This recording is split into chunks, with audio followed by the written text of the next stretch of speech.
오늘 우리가 읽은 본문은 십계명에 대한 본문 중 일부입니다. 그래서 하나님께서 이스라엘을 출애굽시킨 후 시내산에서 언약을 맺으시는데 그 언약을 이제 문서처럼 기록해 놓은 것이 십계명입니다. 그래서 오늘부터 해서 여러 시간에 걸쳐 하나님께서 십계명에 담아두신 뜻이 무엇인가, 그리고 우리 가운데 왜 십계명을 주셨는가, 그래서 계명 하나하나를 조금 살펴보려고 하고, 오늘은 그 서론 쪽으로 좀 살펴보도록 하겠습니다. 방학을 맞아 초등학생 남동생과 누나가 시골에 살고 계신 할머님 댁을 방문하게 되었습니다.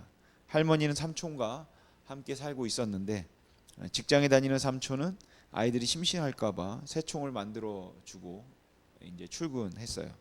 도시에서만 살던 남동생은 삼촌이 만들어준 새총을 쏘아보니 재미있고 또 신기해서 온종일 산으로 또 들로 다니며 새총을 쏘아댔지만 새는 한 마리도 잡을 수 없었습니다. 그래서 아무도 안 보는 틈을 타서 할머니 집에서 기르고 있던 오리에게 새총을 쏘았습니다. 그런데 웬일인지 이번에는 돌멩이가 정확하게 오리의 머리에 정통으로 맞아서 오리가 그만 죽고 말았습니다. 너무 놀란 남동생은 죽은 오리를 급하게 이제 숲에다가 갖다 버렸습니다. 그런데 그렇게 감추고 막 나오다가 누나를 만났습니다. 그러니까 누나는 그동안 남동생이 하던 걸 다 보고 있었던 거예요. 그런데 누나는 아무 말도 하지 않았습니다. 남동생을 야단치지도 않았고 할머니와 삼촌에게 이르지도 않았습니다. 잔뜩 겁을 먹고 있던 이 남동생은 그렇게 그냥 허물을 덮어준 누나가 너무나 고마웠습니다. 점심때 할머니가 누나에게 설거지를 도와달라고 부탁했습니다. 그러자 누나가 말합니다. 아니요 할머니, 오늘 설거지는 동생이 도와준다고 했어요. 그런데 동생은 그런 말을 한 적이 없어서 황당했어요. 그러자 남동생 옆으로 누나가 지나가며 깁속말을 합니다. 오리를 기억해라. 누나가 남동생의 허물을 말하지 않은 것은 은혜입니다. 남동생은 누나가 비밀을 말하지 않고 있는 것만도 감사해서 그 은혜를 갚으려면 설거지 정도는 해줘야 하는 것이 마땅한 거죠.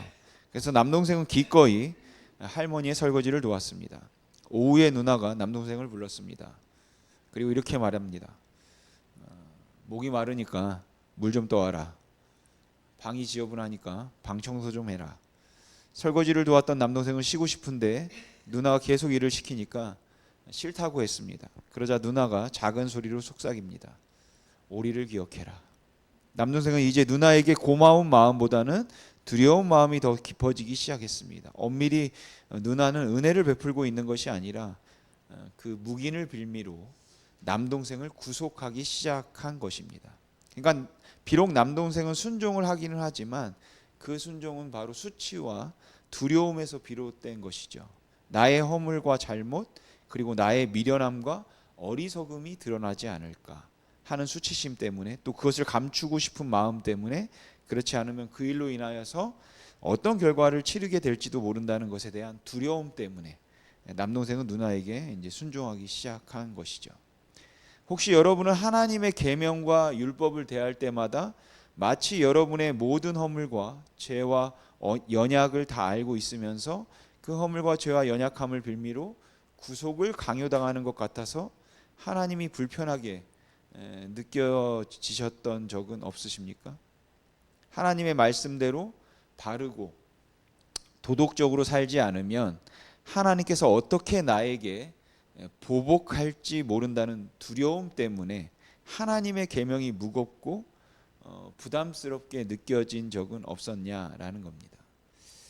그런 하나님 앞에서 그래도 순종을 해야 하나님께서 나의 허물을 탓하지 않고 은총을 베푸시고 나에게 필요한 것들을 주시고 도와주시겠다 싶어서 계명을 지키고 살려고 애를 쓰고 도덕적인 삶을 살려고 애를 쓰는 분들도 계실지 모르고, 더 이상은 그런 구속이 의미 없다 싶어서 자유롭게 살고 싶다고 하나님을 거부하고 모든 율법적 또 도덕적 요구들에 대해서 이미 어떤 의미도 부여하지 않는 지극히 상대적 가치로 전락시켜 버린 분들도 계실지 모르겠습니다. 특히 나름대로 아주 성실하게 살려고 애를 썼는데도 인생의 문제들이 잘 풀리지 않아서 이제 고생하는 분들은 그 그 하나님을 향해서 가졌던 두려움이 반항으로 바뀌는 것을 경험했을지도 모르겠습니다. 그런데 우리 하나님은 우리의 허물과 죄를 빌미로 우리를 위협하고 구속하시는 분은 아니십니다. 그러니까 우리는 우리가 가지고 있는 연약과 죄악 그리고 한계로 어쩔 수 없는 죄인이기 때문에 우리는 하나님께서 고난을 주시고 징계하시고 벌하셔도 할 말이 없어서 그냥 하나님의 자비하심 가운데 그런 재앙이나 재난이 나에게 임하지 않기만을 간절히 바랄 수밖에 없는 그런 두려움 가운데 살고 있는 것은 아니라는 것이에요. 하지만 그렇게 우리 하나님은 무자비하고 이기적인 하나님이 아니고 자비로우시고 선하신 하나님이라고 우리가 고백을 하더라도 일단 계명과 또 율법 앞에 서면 불편함을 느끼고 구속된다는 생각이 드는 것은 어쩌면 결과적으로는 좀 마찬가지가 아닐까 하는 생각이 듭니다. 그래서 하나님의 무조건적인 은혜와 이 십계명 사이에는 아주 묘한 갈등과 긴장이 있음을 느끼게 된다는 것이죠. 하나님의 무조건적인 은혜로 우리는 구원을 받았으니까, 즉 율법을 지키거나 계명을 지켜서 구원을 받은 것이 아니고 또한 우리의 의로 구원을 받은 것이 아니기 때문에 하나님께서 십계명을 주셨지만 십계명을 안 지켜도 구원을 받는데 아무런 문제가 없다고 말을 하면 그럼 십계명을 지켜야 하는 건가? 안 지켜도 되는가? 혼란스럽고, 안 지켜도 된다면 안 지킬 경우에 어떤 결과가 오게 되는가? 라는 것에 대해서도 사실 참 애매하다는 것입니다.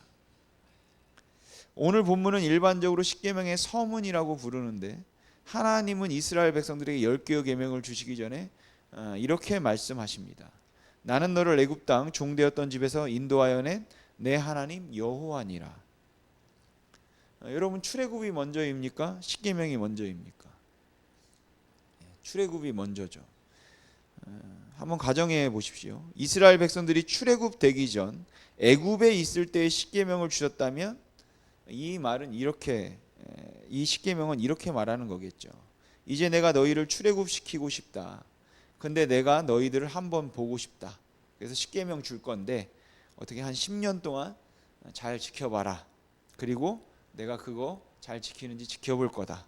90점도 안 되고 99점도 안 되고 모두 100점 맞아야 된다. 그래서 내가 100점 맞은 사람, 100% 지키는 사람 10년 뒤에 와서 출애굽 시킬 거다.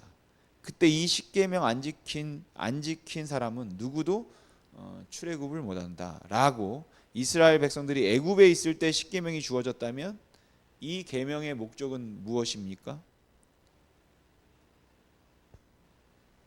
출애굽의 조건입니다. 다른 말로 하면 구원의 조건이 되겠죠. 근데 출애굽이 먼저입니다. 출애굽. 하나님께서 이스라엘 백성들을 출애굽시킨 다음에 십계명을 주셨다라는 것이에요. 그러니까 우리가 알 수 있는 정확한 사실은 십계명은 결코 출애굽의 조건, 구원의 조건, 이스라엘의 하나님의 백성이 되기 위한 조건이 아니라는 것이에요. 하나님은 율법을 주기 전에 먼저 이스라엘 백성들을 구원하셨습니다. 하나님이 먼저 찾아와서 그 백성의 하나님이 되셨다라는 것이에요. 그리고 이 은혜가 그들로 하여금 하나님의 율법을 지키게 만드는 원인이고 힘인 것입니다. 그래서 율법을 지킬 의무는 구원의 조건으로서가 아니라 구원을 받은 하나님의 백성으로서 구원에 대한 반응으로 강조되어야 한다라는 것이죠. 저는 이 주장에 100% 공감합니다. 그럼에도 불구하고 저는 율법에서 구속이 느껴진다는 것이에요. 또한 하나님을 위해서 무언가 해드려야 한다는 의무감을 느낀 적도 많습니다. 그러니까 은혜에 대한 반응이라 할지라도 그 은혜에 대한 반응이 때로는 구속으로 느껴지더라라는 것이죠. 예를 들면 이런 겁니다. 한 달 전쯤 집에 필요한 것들을 사려고 마트에 갔는데 아내가 아이들한테 레고를 사준다고 했습니다. 장난감 코너에 가서 한참 레고를 이제 고르는데 마음에 드는 것은 이제 가격이 상당히 높은 거죠. 그래서 이제 엄마한테 얼마까지 가능한지 이제 물어보는 겁니다. 그러면 그걸로는 이제 가능한 액수를 얘기하면 그걸로는 둘이서 마음에 드는 거 못 사고 하나밖에 못 사는 거죠. 그래서 결국 서로 가격을 좀 낮춰서 마음에 드는 건 아닌데 그냥 가격에 맞춰서 이제 고릅니다. 근데 옆에서 그 표정을 보니까 너무 실망한 표정인 거죠. 레고를 들고 가면서도 그렇게 기쁘지가 않은 겁니다. 그냥 레고 샀나 보다 이런 표정이에요. 그래서 제가 불러서 딸에게는 엄마가 가능하다는 그 금액으로 마음에 드는 거 사라고 하고, 아들한테는 아빠가 그 네 마음에 드는 거 사줄 테니까 고르라고 이제 했습니다. 그러니까 이제 얼굴에 이제 너무 좋아 웃음이 피고 너무 좋아하는 거죠. 정말 이제는 뭔가 레고를 샀다라는 기분이 드는 겁니다. 그리고 그날 제가 제 아들에게 레고를 사주었기 때문에 그 레고를 사준 저의 행위로 인해서 제 아들은 저를 상당히 좋은 아빠라고 이제 생각했겠죠. 그렇게 레고를 사서 기분 좋게 집에 왔습니다. 그리고 집에 와서 좀 시간이 지난 뒤에 저는 제 아들을 불러서 뭐 좀 가져오라고 심부름을 시켰더니 제 아들은 아주 뭐 기분이 좋으니까 흔쾌히 해 줍니다. 그리고 시간이 또 지나서 제가 또 제 아들을 불렀습니다. 그리고 아들에게 이제 여기 옆에 와서 누워라 했죠. 이제 아들 이제 뭐 볼도 만지고 배도 만지고 때리면서 이제 장난치려고 누우라고 한 겁니다. 근데 제가 좀 이제 세게 좀 만지고 비벼대니까 아들이 못하게 이제 뭐 도망가려고 하는 거죠. 그러면 이제 제가 말하는 거죠. 아빠가 레고 사줬잖아. 그러니까 이 말은 내가 장난감 사줬으니까 너는 내가 시키는 심부름 그리고 내가 너에게 장난을 거는 것도 받아 줘야 된다. 그것이 그 사랑 그 고마움에 대한 마땅한 반응이 아니냐, 의무가 아니냐, 뭐 그런 뜻인 겁니다. 그럼 이제 그렇게 내키지는 않지만 아빠의 장난에 응해 줍니다. 그리고 또 이제 며칠이 지나서 제가 또 아들을 부릅니다. 또 장난 좀 치려고 옆에 누워 보라고 하는 거죠. 그럼 이제 뭐 눕지도 않고 도망가죠. 물론 조건을 걸고, 그러니까 장난치고 심부름을 시키려고 레고를 사준 것은 아니지만 그렇게 행동하는 제 아들을 보면 좀 섭섭한 생각이 든다라는 것이죠. 아무튼 그래서 다시 부릅니다. 그러면 이제 오긴 와요.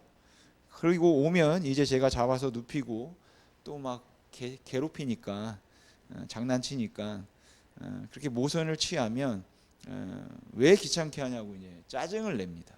그러면 이제 제가 또 말하는 거죠. 너 지금 조립하는 레고 누가 사줬지? 아빠가 사줬잖아. 그러자 제 아들이 이렇게 이제 말하는 거죠. 내가 언제 사달라고 했냐?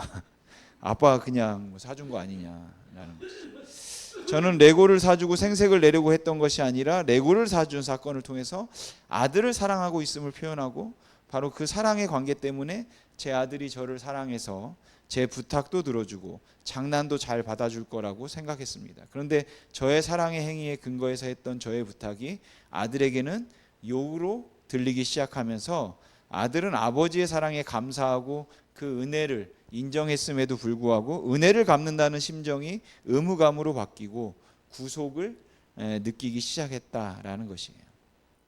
물론 레고와 구원은 비교할 게 안 됩니다. 이 두 개가 비교의 대상이 아니지만 그럼에도 불구하고 그게 비록 은혜에 대한 반응이라 해도 어느 때는 계명과 율법이 구속으로 느껴지는 때가 있다라는 것입니다. 하나님께서는 이스라엘 백성들을 구원하시고 십계명을 주셨습니다. 근데 이스라엘 백성들의 마음속에는 그 계명을 지키며 사는 것보다는 오히려 자기 생각에 옳다고 생각하는 대로 살아보고 싶은 그런 마음이 있는 거예요. 하나님께서 거짓 증거하지 말라고 말씀하시지만 삶의 현장에서 거짓을 말하지 않을 수 없는 상황에 처했을 때 거짓을 말하고 싶은 충동을 느껴서 거짓말을 하는 거죠. 그럴 때마다 하나님께서 찾아오셔서 말씀하십니다. 누가 너를 애굽에서 건져냈지? 그렇다면 너는 당연히 내 말을 들어야 하지 않을까? 그래서 하나님께서 이스라엘을 애굽에서 건져내신 것이 엄청난 은혜의 사건이고 가나안의 소산을 먹게 하는 놀라운 구원의 사건임에도 불구하고 그것 때문에 마치 하나님에게 구속되어서 하나님의 계명과 말씀을 지키며 살아야 한다는 것이 전혀 자유하지 않다는 느낌을 가질 수도 있다는 것입니다. 그런데 여러분, 하나님은 우리에게 은혜를 갚으라고 말하지 않으십니다. 비록 그것이 사랑에 대한 반응이라 할지라도 하나님께서는 그 은혜를 갚으라고 우리에게 요구하지 않는다는 것이에요. 우리는 내가 받은 은혜와 사랑이 있기 때문에 봉사도 해드려야 할 것 같고, 헌금도 해드려야 할 것 같고, 주일날은 교회도 한번 나와드려야 될 것 같고, 그래야 내가 받은 은혜에 배은망덕한 자가 아닌 것 같아서 그렇게 은혜를 갚으려고 하는데, 마지못해서 은혜를 갚아야 되겠다고 생각한다면 하나님은 그걸 원하지 않는다는 것입니다. 여러분, 하나님의 은혜는 무조건적인 은혜입니다. 아무것도 요구하지 않는 은혜입니다. 그런데 왜 교회가 필요하고, 왜 계명이 필요하고, 왜 책임을 강조하는 것일까요? 특별히 십계명은 우주의 중심에 자신을 두고 지극히 자기중심적으로 살려는 이 원죄적인 본능이 강한 인간에게는 구속으로 보이는 것이 당연합니다. 우리는 우리가 원하는 대로 살고 싶은데, 그럴 때마다 하나님께서는 우리를 구원하신 그 구원을 기억나게 하시고 우리에게 주신 영원한 생명을 기억나게 하셔서 이제부터 너는 내 말대로 해야 한다 라고 하나님께서 말씀하실 때 구속이라는 것입니다.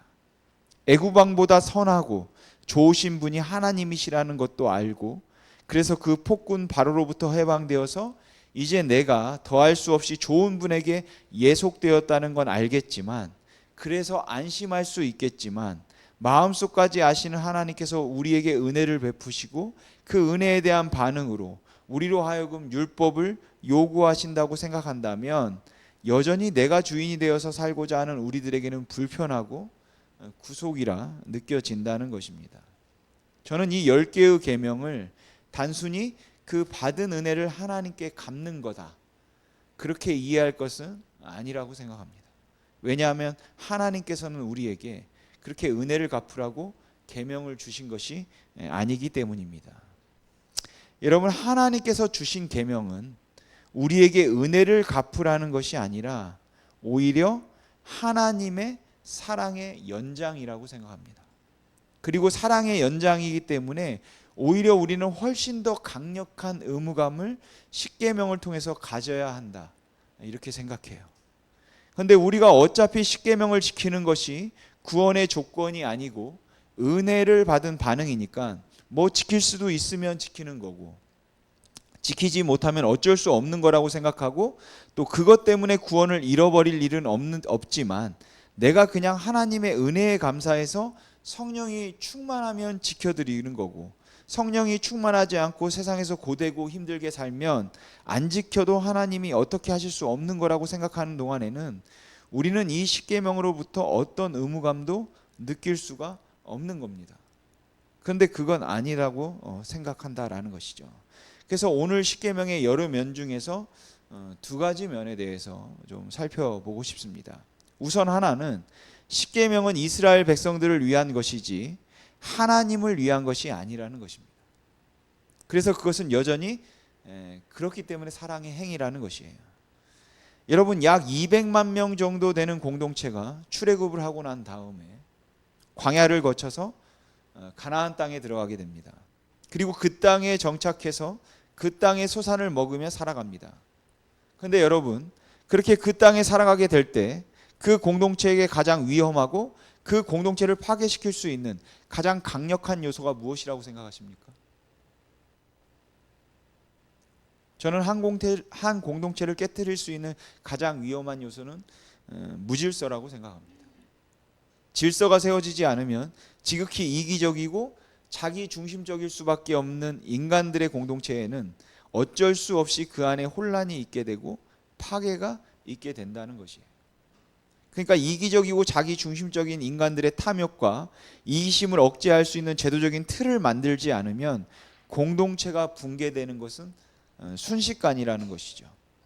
아무리 건강해 보이는 교회라 할지라도, 아무리 괜찮아 보이는 목사라 할지라도 그들의 그 이기심과 탐욕스러움을 억제하고 절제할 수 있는 틀을 만들어 놓지 않으면 사람도 망가지고 공동체도 망가지는 겁니다. 그래서 그 공동체를 위해서 그리고 개인의 유익을 위해서 제도적인 장치를 만들어야 함을 우리는 누구나 다 잘 알고 있습니다. 그렇기 때문에 애굽에서 건짐을 받아서 끝난 것이 아니라 건강하고 건전한 하나님의 나라를 이루고자 할 때, 그리고 그게 이루어졌을 때 그때 출애굽의 의미가 있는 것입니다. 그러니까 부모를 공경하라, 살인하지 말라, 간음하지 말라, 도적질하지 말라, 거짓 증거하지 말라, 이웃의 것을 탐내지 말라. 이 계명들은 다 공동체를 위해서 하나님께서 주신 계명들입니다. 아니, 이뿐만 아니라 처음 4계명, 하나님 외에 다른 신을 두지 말라, 우상을 만들지 말라, 하나님의 이름을 망령되게 부르지 말라, 안식일을 거룩하게 지켜라.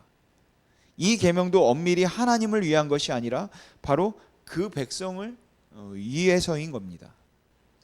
여러분, 하나님은 독립적으로 스스로 계시는 분입니다. 그래서 하나님은 스스로 만족하시는 분이에요.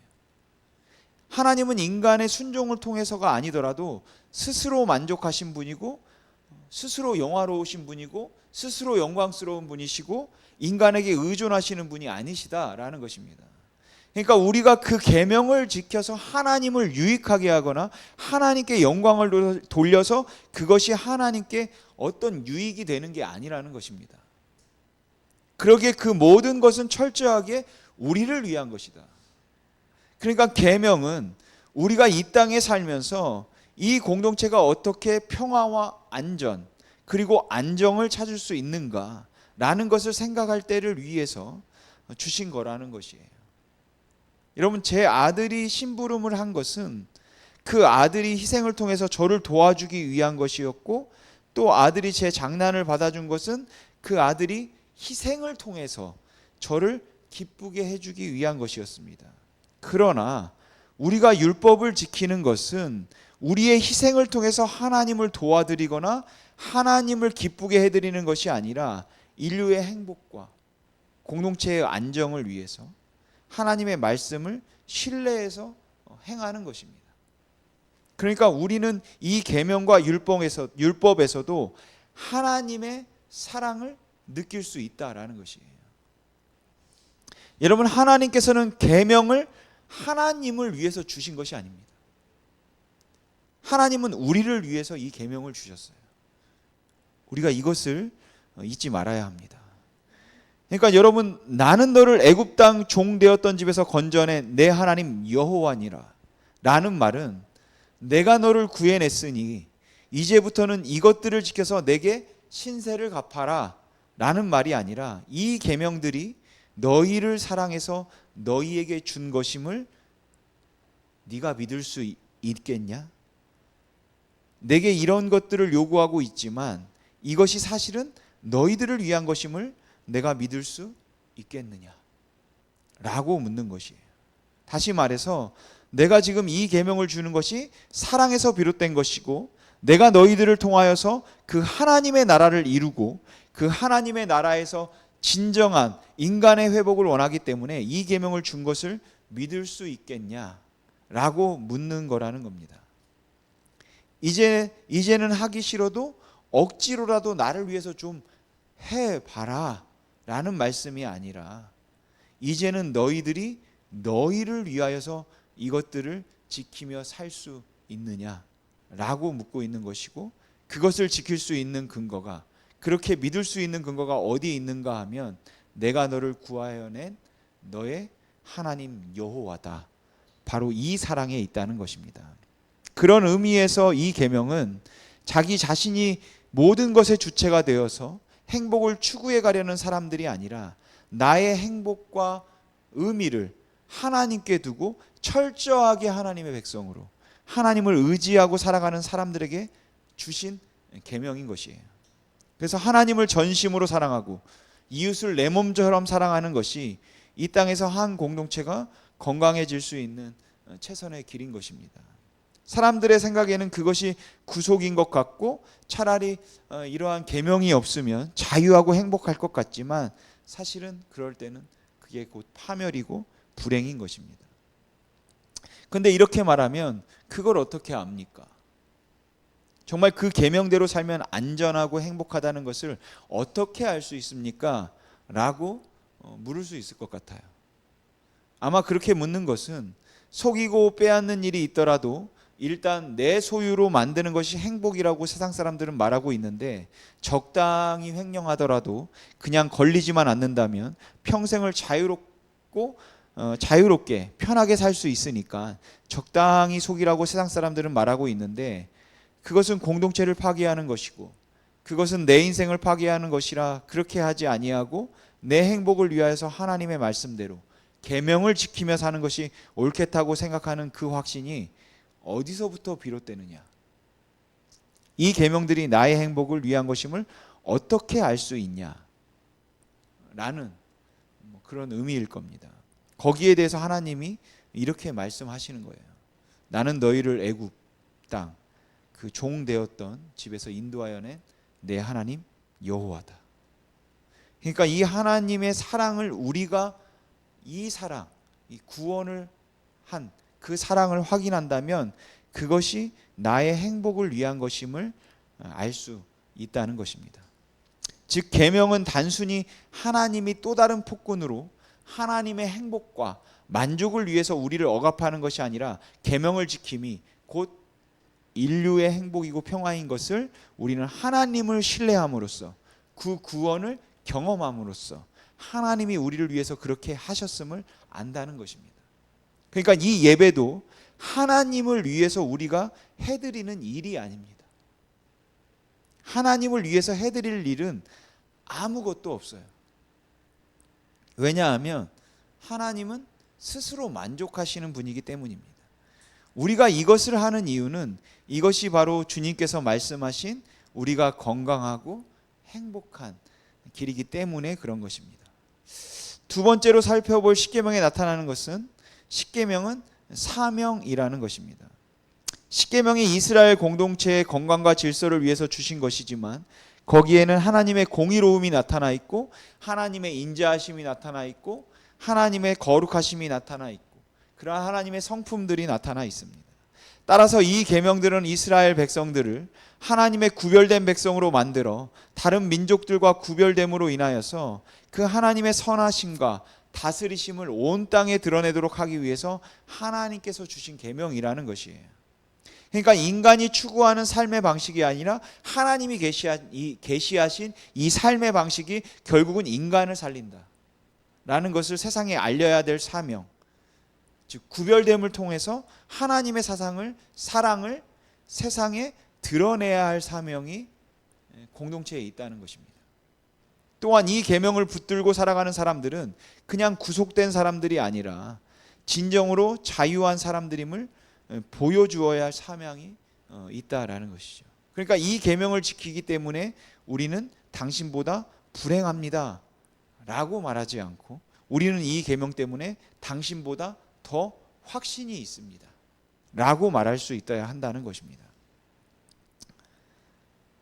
그러니까 우리가 맞습니다, 나도 당신처럼 즐기고 싶고 누리고 싶고, 그렇지만 내가 어쩌다가 하나님을 믿는 바람에 이 지긋지긋한 하나님 때문에 원하는 거 마음대로 못하고 살아서 당신들이 너무너무 부럽지만 하나님을 믿고 구원받으려니 어쩔 수 없어서 나는 이렇게 살아갑니다 라고 말하거나 그런 삶의 모습을 보여주지 않고, 오히려 우리는 이 땅에 살면서 많은 사람이 기대하고 추구하는 쾌락과 안녕과 소유로 인한 그 안심을 누리지도 못하고 있지만, 그럼에도 불구하고 우리 인간을 위하여서 이 땅의 공동체를 위하여서 하나님께서 주신 이 계명을 지키며 살아가는 것이 바로 인류의 평화이고 나 자신의 행복인 것을 알기 때문에 내가 이 말씀을 붙들고 삽니다, 이 계명을 붙들고 살 겁니다 라는 그 고백으로 세상과 차별되어야 한다는 것입니다. 그리고 그 구별됨을 보여주는 방법은 그냥 단순히 우리는 당신과 다릅니다 라고 말하는 그것에 그치는 것이 아니라 우리가 당신과 다르다는 것을 보여주어야 된다라는 것이에요. 그렇기 때문에 계명을 지키며 살아가는 것이 하나님의 사람들에게는 아주 중요한 선교적 혹은 예배적 사명이 그 안에 담겨 있다라는 것입니다. 정직하면 절대로 부자가 될 수 없다고 말하는 이 세상을 향해서 정직하든 정직하지 않든 그것이 부자가 되게 만드는 것이 아니라 예수 잘 믿으면 부자가 된다는 엉뚱한 메시지를 전하지 않고 우리가 정직하면 부자 될 수 없다는 세상을 향해서 부자가 될 수 없어도 거짓 증거하지 않는 정직한 모습이 궁극적으로 나 자신과 인류를 위한 것임을 보여줄 수 있어야 한다라는 것이죠. 그리고 그것이 우리가 감당해야 할 사명인 것입니다. 우리는 이 하나님의 말씀을 정말 우리를 위해서 하나님께서 주신 것이라는 확신 때문에 하나님 앞에서 횡령하면 망하고, 하나님 앞에서 부정한 짓을 하면 망하고, 하나님 앞에서 하나님이 기뻐하지 않는 일들과 하나님께서 하지 말라고 하신 말씀을 하면 인류가 불행해지고 우리의 가정이 깨지게 될 것이고 내 삶이 비참해질 것이라는 하나님의 약속의 말씀을 믿고 그대로 하나님의 말씀대로 살아가야 한다라는 것이에요. 그런데 이 세상에서 말하고 있는 기준대로 적당히 횡령하고 적당히 욕심 부리면서 적당히 다투고 싸우면서 자기의 것을 지키려고 그렇게 애를 쓰는 그리스도인들이 광장에 나가 있으면 집회한다고 세상 사람들이 그러면 비웃는 겁니다. 그것은 세상에서 복음을 드러내는 길이 아니라고 저는 생각합니다. 물론 우리가 광장에 나가야 할 만한 이유가 있을 때도 있겠죠. 하지만 그것 이전에 선행되어야 하는 것은 우리는 이 계명을 어떻게 생각하고 있는가라는 것이에요. 얼마나 많은 경우에 현대 교인들이 예수를 믿으면 구원을 받는다는 그 말 때문에 더 이상은 율법에 구속된 것도 아니고 우리는 그 모든 계명으로부터 자유하다는 것 때문에 이 계명을 통하여서 하나님께서 우리에게 주신 사랑의 하나님의 사랑의 표현과 계명을 통해서 우리에게 주신 그 선교적 사명을 우리가 얼마나 간과하고 있냐는 것입니다. 오늘날 기독교가 욕을 먹는 이유가 무엇입니까? 바로 도덕성의 결여 때문 아닙니까? 그 무례함 때문 아닌가요? 그럼 왜 우리가 우리의 그러한 도덕성이 결여되었나요? 그것은 은혜에 대한 오해 때문이라고 생각합니다. 여러분, 은혜는 모든 율법을 우리가 안 지켜도 되도록 만드는 게 아닙니다. 은혜라고 하는 것은 우리에게 주신 율법도 하나님의 사랑의 행위로 보기 시작하게 만드는 것이 은혜입니다. 하나님께서 나 외에 다른 신을 두지 말라 말씀하시고 부모를 공경하라 말씀하시고 간음하지 말라 말씀하시고 거짓 증거하지 말라 말씀하시고 이웃의 것을 탐하지 말라 말씀하시면 우리는 이 땅에 살면서 그렇게 하면 부자가 되지 못할 것 같고 그렇게 하면 행복할 수 없을 것 같은 엄청난 유혹 가운데 살아가기에 그 모든 계명에 앞서 하신 말씀, 나는 너희를 구원하여 낸 너희의 하나님이라, 이 말씀을 하나님이 나는 너희를 사랑하여 이 계명을 준 것이니 너는 나를 믿고 내 사랑을 믿고 이 계명을 붙들어라 라는 말씀으로 우리가 들어야 한다라는 것이에요. 그냥 단순히 은혜 받았으니까 은혜 갚으라는, 하나님 편에서 우리에게 순종을 요구하는 것이 하나님을 위하여 우리의 희생을 요구하고 있는 것이 아니라 하나님이 요구하시는 희생은 바로 우리를 위함이라는 것이에요. 그래서 그것을 사랑으로 느껴야 하는 것입니다. 왜냐하면 그것이 바로 예수 그리스도의 은혜이고 사랑이기 때문에 그렇습니다. 그런데 이 십계명을 교회에서 너무 가볍게 생각하고 그것이 구원을 얻는 수단은 아니니까 무시해도 되는 것처럼 여겨버렸다라는 것이죠.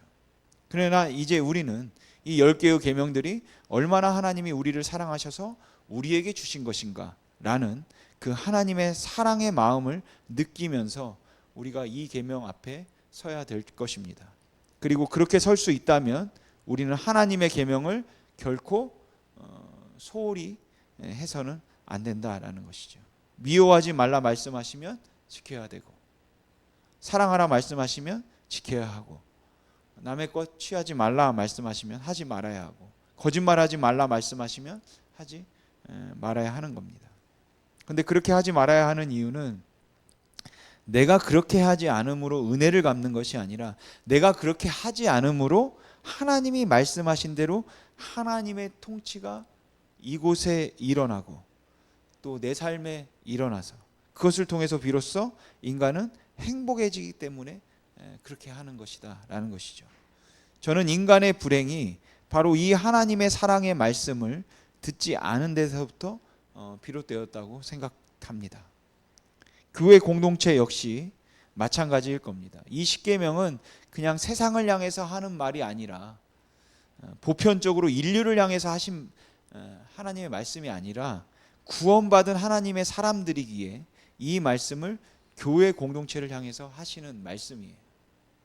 그런데 교회에서 이 계명을 너무 소홀히 대하지 않았나 이렇게 생각합니다.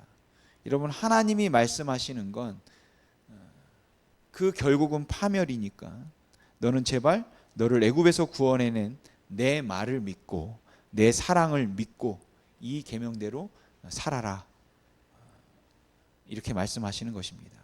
그러기에 여러분, 계명은 하나님의 사랑입니다. 그걸 잊지 말고 사랑으로 인한 사명의 의무감으로 또 나의 의를 드러냄이 아닌 하나님의 은혜의 그 힘으로 우리의 삶으로 그 계명의 의미를 보여주는 저와 여러분 되시기를 주님의 이름으로 소망합니다. 기도하겠습니다.